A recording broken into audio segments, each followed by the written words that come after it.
የተቀበሩበት ቦታ ሙስሊሙ ህዝብ ዘንድ መከፋፈልን የፈጠረ አሁንም ዑለማው መጅሊሱ ከቤተሰብ ጋር በመነጋገር ልባት ሊሰጠው የሚገባ ጉዳይ ነው።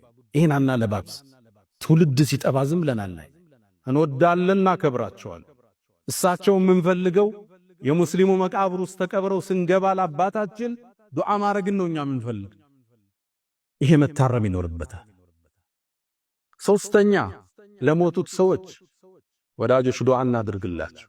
ለመሻይኾቻችን፣ ለወላጆቻችን፣ በቅርብ ላጣናቸው ቤተ ዘመድ ዱዓ ይፈልጋል።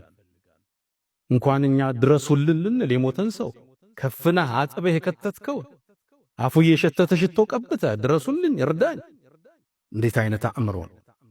በርግጥ አልহামዱሊላህ አዲሱ ትውልድ ይሄን የሚቀበል ትውልድ የለም።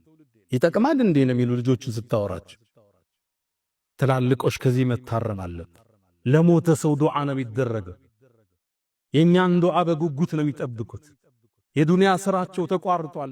ከኛ ዱዓ ነው የሚያገኙት እነዚህ ሰዎች። የመጨረሻና አራተኛው እኛ ዝግጅት እናድርግ።